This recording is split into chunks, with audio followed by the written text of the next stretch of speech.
What's going on, guys? Welcome back to another Your Real NBA video.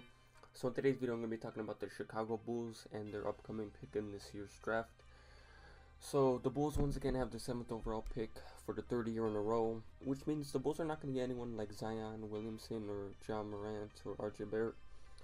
But there's still some good players that the Bulls can get with the 7th pick, and I'll be going over those players in this video. I'll be going over 4 players to be exact that possibly can fall to the Bulls at the 7th spot. I'll just be talking about their strengths and weaknesses, how they could fit in with the Bulls' young core, and all that stuff. Also, there have been some rumors that the Bulls might trade the pick for like Lonzo Ball or somebody else at the point guard position, but nothing's confirmed yet. So as of right now, I'm just gonna assume they keep the pick, and then I'll just be talking about who they can draft at the 7th spot. But yeah, let's get on to the first prospect. So the first player I have the Bulls possibly getting at the 7th pick is Coby White, the point guard out of UNC. This seems to be the most popular selection among mock drafts. I've seen many mock drafts, and most of them have Coby White going to the Bulls.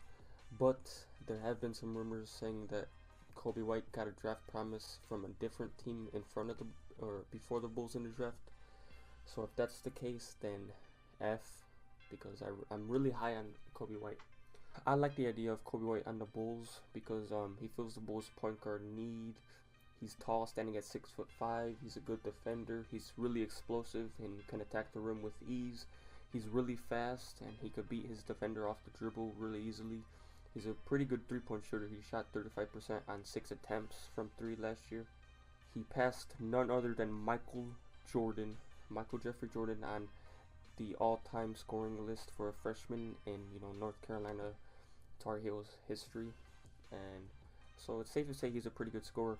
Also, he's really good in the pick and roll. So just imagine all the pick and rolls with Coby White, Wendell Carter, and Lauri Markkanen.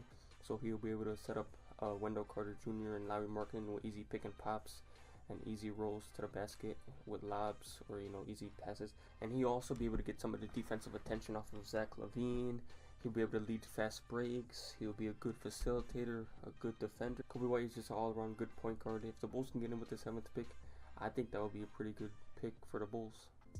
So the second prospect is Darius Garland, and I know what you're thinking. Darius Garland is definitely not going to be on the board when the Bulls pick, and that might be true, but I don't know, I'm still going to talk about it. Darius Garland would be a fantastic fit with the Bulls. He fills the Bulls' point guard need. He's a great shooter who can create his own shot. He has nice handles. He's a good passer. I think he's a better facilitator than people think. He'll fit the Bulls because he can facilitate and play make for everyone on the Bulls. He could get Wendell Carter Jr. and Lauri Markkanen easy shots. He could get some of the defensive attention off of Zach LaVine. The only real concern is that he had an injury early in his college career. He only played 5 games in college. So it is a worry. Obviously, injuries are always a worry. I don't think it's that serious of an injury. Hopefully he doesn't become an injury-prone player in the NBA. People are saying if he didn't get injured, he might have been like a top 3 pick in the draft. Darius Garland definitely has some good upside. He's a good passer. He's a really good three-point shooter. He can attack the rim. He could create his own shot. So if the Bulls can get him, that'll be a pretty good pick. But it's very unlikely that he's gonna fall to the Bulls at this point. The next prospect that I have on this list is Cam Reddish. He could be a decent fit for the Bulls because although he doesn't fill the Bulls' point guard need, he can still fit in with the Bulls.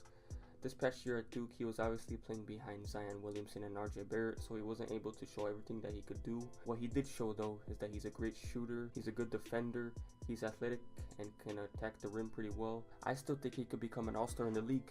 People seem to think since he only averaged like 13 points per game that he's going to be a pretty bad player, but I mean, he was playing behind Zion, so obviously he was not going to average that much points. The real knock is that he wasn't that efficient for the field from the three-point line, even though Zion and RJ were getting most of the defensive attention. I think Cam Reddish has really good upside. So at the very least, I can see Cam Reddish becoming a 3-and-D player that can probably be like the 4th best player on a championship team. Best outcome for Cam Reddish, in my opinion, is like a Paul George type player. Just like an all-star 2-way player, something like that. So if the Bulls can get Cam Reddish, that'll be pretty good. The final prospect I could see the Bulls getting is Jarrett Culver. He's a super athletic shooting guard who can attack the rim with ease. He has a high basketball IQ. He's pretty good on the defensive end. He's a good playmaker with a decent 3-point shot. Even though he doesn't fill the Bulls' point guard need, he's a very versatile player. He could take over games, he could create his own shot, he's very explosive, he's really good on defense, and he's just an all-around good player. So if the Bulls can snag him at the 7th spot, that'll be a pretty good pick. So yeah, that's going to be all for this video. If you agree or disagree with my list, comment down below. That's just going to be all for this video. Hopefully you guys enjoyed. Please like, subscribe, comment, and share, and I'll see you next time.